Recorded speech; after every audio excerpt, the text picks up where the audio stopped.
काशी नगरी एक ऐसा नगर जहां सुबह होते ही गली गली जीवन की चहल पहल गूंजने लगती थी। सुनहरी धूप जब पत्थर की सड़कों पर बिखरती तो लगता जैसे शहर ही जगमगा उठा हो। चारों ओर से व्यापारी अपने अपने सामानों के साथ मंडियों में जुट जाते। कहीं रेशमी कपड़े लहराते, कहीं मसालों की तीखी खुशबू फैलती, कहीं लोहे तांबे की खनक सुनाई देती। उसी नगर में एक व्यापारी था जिसका नाम था धनपाल। उसका रूप रंग साधारण था, लेकिन उसकी पहचान किसी रूप से नहीं बल्कि उसके स्वभाव से थी। लोग कहा करते, धनपाल से सौदा करो तो आंख मूंद कर भरोसा किया जा सकता है, क्योंकि वो कभी झूठ नहीं बोलता था। अगर उसके सामान में थोड़ी भी खोट होती तो सबसे पहले वही बता देता। कई बार ऐसा हुआ कि ग्राहक को पता ही नहीं चलता कि माल थोड़ा कमजोर है, लेकिन धनपाल खुद बोल देता, भाई ये धातु उतनी मजबूत नहीं जितनी तुम सोच रहे हो, चाहो तो सस्ता ले लो या फिर ना लो। ग्राहक हैरान रह जाते, सोचते कि जब दुनिया भर के व्यापारी मुनाफे के लिए आंखों में धूल झोंकते हैं तो ये आदमी घाटे में भी सच बोलता है। लेकिन धीरे धीरे हुआ ये कि उसका नाम ईमानदारी का पर्याय बन गया। नगर में कोई नया आता तो उसे यही कहा जाता, अगर तुम्हें धोखा नहीं चाहिए तो धनपाल से सौदा करो। दिन गुजरते गए।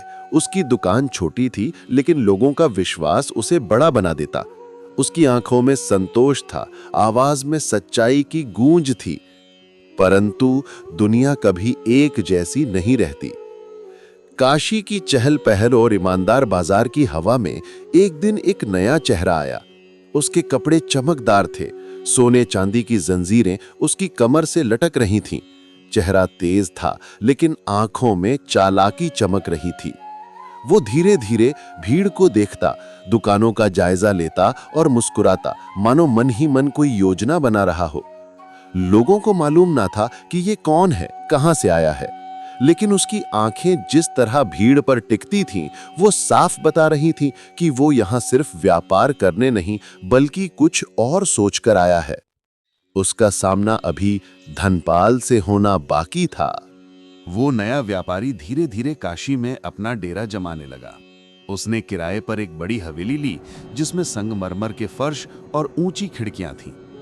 दरवाजे पर हमेशा 2 नौकर खड़े रहते, ताकि लोग उसकी धाक देखकर ही प्रभावित हो जाएं।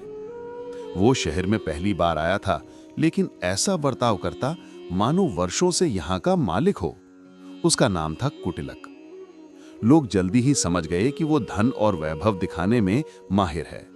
उसके पास सचमुच अच्छा खासा सोना चांदी था, लेकिन उससे ज्यादा बड़ा उसका अहंकार था। जहां भी जाता वो ऊंची आवाज में बोलता, मैं दूर देशों का मशहूर व्यापारी हूं, मेरे पास रेशम है, मसाले हैं, अनमोल जवाहरात हैं। अगर काशी के लोग मुझे अपनाएंगे तो उनका भाग्य बदल जाएगा। पहले पहल तो लोग उसकी शानो शौकत से प्रभावित हुए, लेकिन धीरे धीरे एक बात साफ होने लगी। उसके शब्द मीठे थे, पर आंखें धोखा देने का इशारा करती थीं। एक दिन बाजार में उसने सुना कि लोग धनपाल की ईमानदारी की बातें कर रहे हैं। कोई कह रहा था, धनपाल जैसा व्यापारी दूसरा नहीं, वो कभी झूठ नहीं बोलता। दूसरा बोला, उसके पास चाहे कितना भी सामान हो, वो साफ साफ बताता है, उससे खरीदा हुआ माल कभी धोखा नहीं देता। ये बातें सुनकर कुटिलक के चेहरे पर खिंचाव आ गया। उसकी आंखों में जलन उतर आई। वो मन ही मन बड़बड़ाया, तो ये है वो व्यापारी जिसके नाम की गूंज हर जुबान पर है। अगर लोग उसी पर भरोसा करेंगे तो मेरा सोना और मेरी चालाकी किस काम की? मुझे इसे नीचा दिखाना ही होगा। उस रात जब पूरा नगर दीपों की मंद रोशनी में सो रहा था, कुटिलक अपने हवेली के आंगन में टहल रहा था। ठंडी हवा चल रही थी, पर उसके भीतर आग जल रही थी। वो सोचता रहा, धनपाल भले ही ईमानदार हो, लेकिन दुनिया ईमानदारी से नहीं चलती। अगर मुझे आगे बढ़ना है तो मुझे उसके नाम को मिटाना होगा। ऐसा कुछ करना होगा कि लोग मुझे सबसे बड़ा व्यापारी माने और उसे भुला दें। चांदनी रात में उसके होंठों पर मुस्कान आई, पर वो मुस्कान दया की नहीं, चालाकी की थी। कुछ ही दिनों में उसने योजना बना डाली। वो सीधे राजा के दरबार पहुंचा। वहां की चहल पहल अलग ही थी। बड़े बड़े दरबारी, चमचमाते दिए, सैनिकों की तलवारों की चमक और बीच में सिंहासन पर बैठे राजा। कुटिलक ने झुककर प्रणाम किया और बोला, महाराज, काशी में व्यापार की असली परख होनी चाहिए। यहाँ सुना है कि एक धनपाल नामक व्यापारी बहुत ईमानदार माना जाता है, लेकिन क्या सचमुच वो उतना महान है जितना लोग कहते हैं? ये जांचने का सबसे अच्छा तरीका यही है कि आप हमें एक प्रतियोगिता में परखें। हम दोनों अपने अपने धन और ईमानदारी का प्रमाण लाएंगे और फिर आपके सामने सिद्ध करेंगे कि राज्य का असली व्यापारी कौन है। दरबार में सन्नाटा छा गया। मंत्री एक दूसरे का चेहरा देखने लगे। राजा ने भी कुटिलक की ओर गौर से देखा और उसी क्षण कहानी ने नया मोड़ लिया। राजा के दरबार में उस दिन असामान्य चहल पहल थी। ऊंचे स्तंभों पर टंगे दीपक अपनी सुनहरी रोशनी बिखेर रहे थे। चारों ओर कीमती गलीचे बिछे थे जिन पर दरबारी बैठे थे। संगीत मंद्र स्वर में गूंज रहा था और राजा अपने भव्य सिंहासन पर गंभीर मुद्रा में बैठे थे। सैनिकों की कतारें दरबार की शोभा बढ़ा रही थीं और जनता का एक हिस्सा भी भीतर खड़ा था ताकि वे इस असाधारण सभा का हिस्सा बन सके। कुटिलक ने अपनी बात रखते हुए जिस आत्मविश्वास से कहा था कि वो धनपाल से बढ़कर व्यापारी है, वो सबको चौंका गया। दरबारियों की कानाफूसी होने लगी। किसी ने कहा, यह आदमी बहुत धृष्ट है, तो किसी और ने बुदबुदाया, शायद इसके पास सचमुच बहुत धन है, तभी इतना साहस करता है। राजा ने अपनी गहरी आंखों से कुटिलक को देखा। उनकी आवाज में ठंडक भी थी और अधिकार भी। तुम कहते हो कि नगर में ईमानदार व्यापारी धनपाल से बढ़कर तुम हो, तो यह प्रमाणित कैसे होगा? कुटिलक ने झुककर हाथ जोड़े, लेकिन उसके चेहरे पर छिपी मुस्कान छलक रही थी। महाराज, दोनों को अवसर दीजिए। हम दोनों अपने अपने धन का संदूक लेकर दरबार में प्रस्तुत होंगे और आप स्वयं देखेंगे कि किसका खजाना ज्यादा मूल्यवान और खरा है। फिर जो श्रेष्ठ होगा उसे राजकीय व्यापारी घोषित कर दीजिए। राजा ने कुछ क्षण सोचा, फिर उन्होंने दरबार में चारों ओर नजर दौड़ाई और गंभीर स्वर में बोले, यदि यही न्यायपूर्ण तरीका है तो ऐसा ही होगा। 7 दिन बाद दोनों व्यापारी अपने अपने संदूक मेरे दरबार में प्रस्तुत करेंगे और उसी दिन निर्धारित होगा कि नगर का असली ईमानदार व्यापारी कौन है। राजा की यह घोषणा सुनते ही दरबारियों में उत्सुकता की लहर दौड़ गई। जनता के बीच खुसर फुसर होने लगी। किसी ने कहा, धनपाल तो सीधा साधा है, वो ऐसी प्रतियोगिता में कैसे टिकेगा? कोई और बोला, सच्चाई की ताकत सबसे बड़ी होती है, देखना वही जीतेगा। कुटिलक ने धीमे से अपने होंठ दबाए, मानो भीतर ही भीतर अपनी चाल पर गर्व कर रहा था। उसे भरोसा था कि उसकी चालाकी धनपाल की सच्चाई पर भारी पड़ेगी। वो दरबार से बाहर निकलते समय मन ही मन हंस रहा था। उधर जब यह समाचार धनपाल तक पहुंचा तो उसका मन विचलित हुआ। वो सोचने लगा कि यह कैसी प्रतियोगिता है, क्या ईमानदारी को ऐसे तौला जा सकता है? लेकिन अगर राजा ने आदेश दिया है तो मुझे भी उपस्थित होना होगा। उस रात जब आकाश में तारों की भीड़ जगमगा रही थी, धनपाल अपने घर के छोटे से आंगन में बैठा रहा। उसके हाथ में दीपक था जिसकी लौ कभी स्थिर होती, कभी डगमगाती। वो सोच रहा था कि वो अपने संदूक में क्या रखेगा। उसके पास बहुत ज्यादा धन नहीं था, बस उतना ही था जितना मेहनत और सच्चाई से उसने कमाया था। और उसी रात कुटिलक अपनी हवेली में बैठा था। उसके सामने रखा था बड़ा सा संदूक। ऊपर चमकते सोने के सिक्के, नीचे भर रखी थी मिट्टी और पत्थर। वो हंस पड़ा और बोला, दरबार वाले ऊपर की चमक देखेंगे, कौन जाएगा गहराई में, यही असली जीत है। आने वाले 7 दिन पूरे नगर में चर्चा का विषय बन गए। हर गली, हर चौक पर लोग बस एक ही बात करते, देखना 7वें दिन दरबार में कौन जीतता है, धनपाल या कुटिलक। 7वां दिन अब दूर नहीं था और काशी की गलियों में एक तरह का उत्सव और तनाव दोनों साथ साथ फैल रहा था। 7 दिन धीरे धीरे बीत रहे थे। नगर के लोग उत्सुकता से गिन रहे थे कि कब वो दिन आएगा जब दरबार में सच और छल की टक्कर होगी। गलियों में बच्चे तक खेल खेल में कहते, मैं धनपाल बनूंगा, मैं कुटिलक बनूंगा। बड़े बूढ़े सिर हिलाते और बुदबुदाते, समय बताएगा कि कौन जीतेगा। कुटिलक की हवेली में उस रात दियों की रोशनी चारों ओर फैली थी। उसके कमरे के बीचों बीच एक विशाल संदूक रखा था। वो अपने नौकरों से बोला, ऊपर की तह में सोने के सिक्के सजाओ, ऐसे कि दरबार की आंखें चौंधिया जाएं। हर सिक्का चमकना चाहिए और नीचे नीचे सिर्फ पत्थर और मिट्टी भरो। कौन देखने वाला है अंदर तक? राजा तक की नजर ऊपर की चमक पर ही अटक जाएगी। नौकर काम में जुट गए।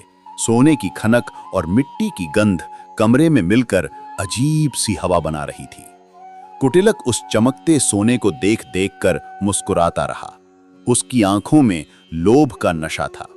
वो सोच रहा था कि लोग कहते हैं कि सच्चाई का बल बड़ा है, लेकिन इस बार देखेंगे कि जीत झूठ की चमकती सोने की परत की होगी। उधर धनपाल का घर शांत था। उसकी दुकान से लौटकर वो अपने छोटे से कमरे में बैठा था। सामने लकड़ी का संदूक रखा था। उसमें उसने अपने पास की बची खुची पूंजी रखी, थोड़े से सोने के सिक्के, चांदी के कुछ गहने और तांबे के बर्तन, सब कुछ साफ सुथरा, बिना किसी मिलावट के। उसकी पत्नी ने देखा कि वो देर तक संदूक को ताकता ही जा रहा है। उसने धीरे से कहा, तुम क्यों चिंता करते हो? सच तुम्हारे साथ है। भले ही खजाना छोटा हो, पर उसमें झूठ नहीं। राजा सब समझेंगे।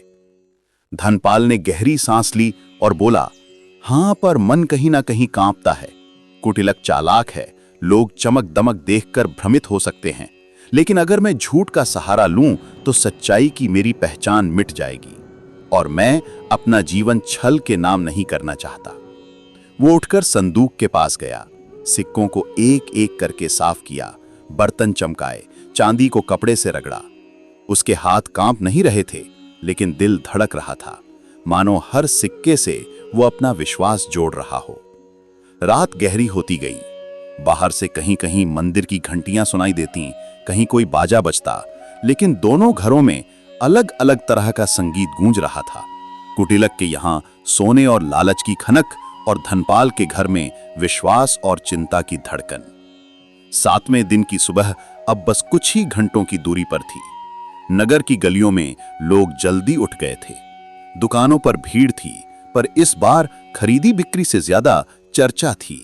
हर कोई कह रहा था, आज का दिन तय करेगा कि कौन है असली व्यापारी। धनपाल ने अपनी पत्नी और बच्चों को प्रणाम किया और संदूक उठाने में नौकर की मदद ली। उसके चेहरे पर थकान भी थी और दृढ़ता भी।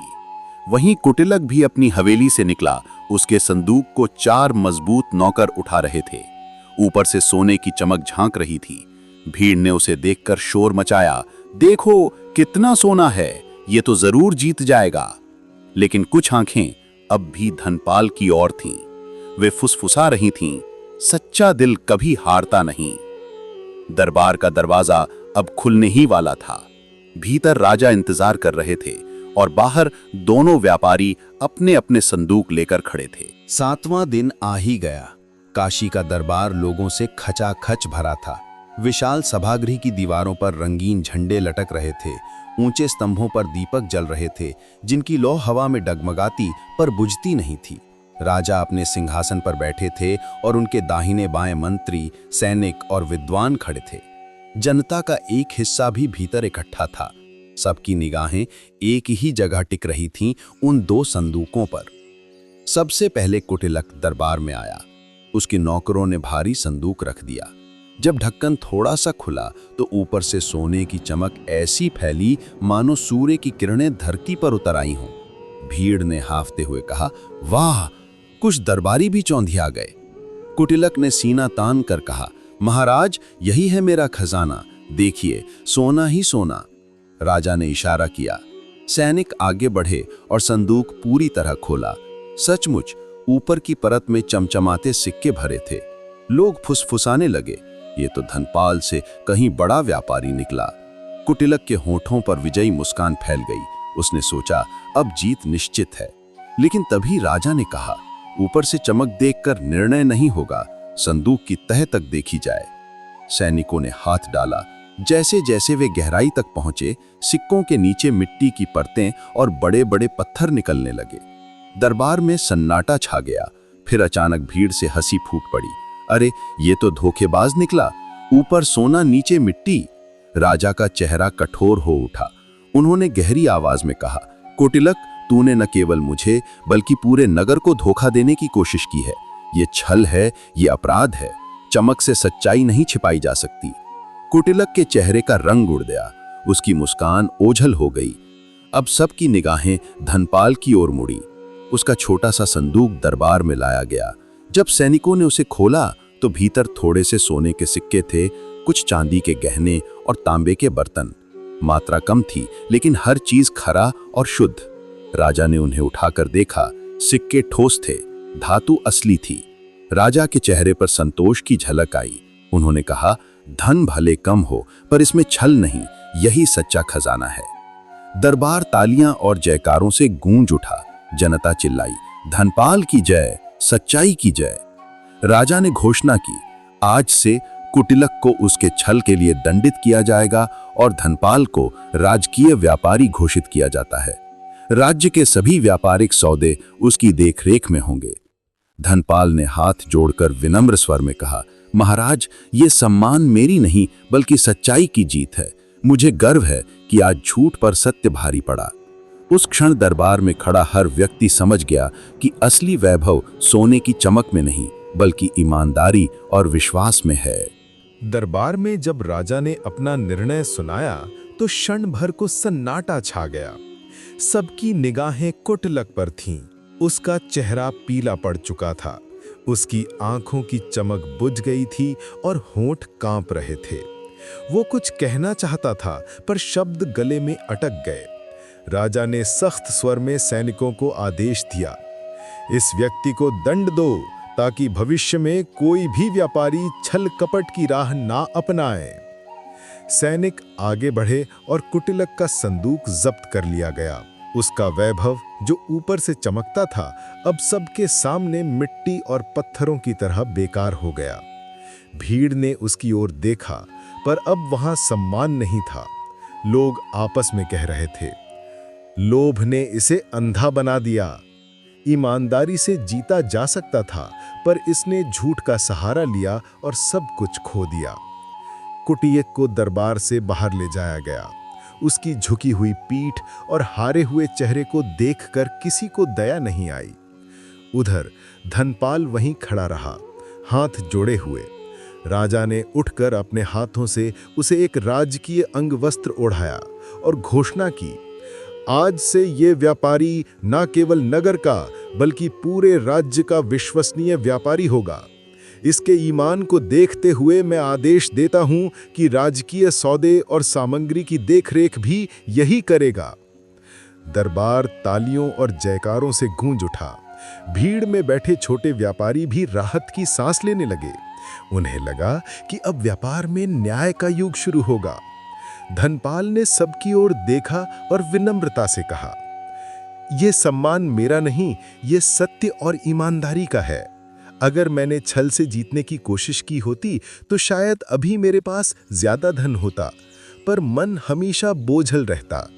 आज मैं हल्का महसूस करता हूं क्योंकि मैंने सच का साथ नहीं छोड़ा। उसके शब्दों ने दरबार में बैठे हर व्यक्ति को छू लिया। मंत्री भी सिर हिलाते हुए बोले, सचमुच यही आदर्श है जिस पर राज्य खड़ा रह सकता है। दरबार से बाहर जब खबर पहुंची तो नगर की गलियों में उत्सव सा माहौल छा गया। बच्चे गलियों में दौड़ते हुए चिल्लाने लगे, धनपाल की जीत हुई, ईमानदारी की जीत हुई। बाजार में लोग एक दूसरे को बधाई देने लगे। ढोल नगाड़े बजने लगे और दीपक जलाकर लोगों ने अपने अपने घर सजाए। उस दिन काशी के हर नागरिक ने अपने दिल में एक बात अवश्य बसा ली कि धन सच्चाई से बढ़ता है, छल से नहीं। और धीरे धीरे ये कहानी नगर की सीमाओं को पार करती हुई दूर देशों तक पहुंच गई। हर जगह लोग सुनाने लगे कि कैसे काशी में एक व्यापारी ने अपनी ईमानदारी से न केवल अपनी पहचान बनाई बल्कि एक राज्य का विश्वास भी जीत लिया। धनपाल की जीत और कुटिलक की हार केवल एक व्यापारी की कहानी नहीं थी बल्कि जीवन का एक गहरा संदेश थी। समय बीता, लोग इसे पीढ़ी दर पीढ़ी सुनाते रहे और जब सिद्धार्थ गौतम ने ज्ञान प्राप्त किया और बुद्ध कहलाए, तब उन्होंने इसी कथा का उदाहरण देते हुए अपने शिष्यों से कहा, जिस तरह सोना आग में तपकर खरा से धोता है, उसी तरह मनुष्य भी अपने आचरण से परखा जाता है।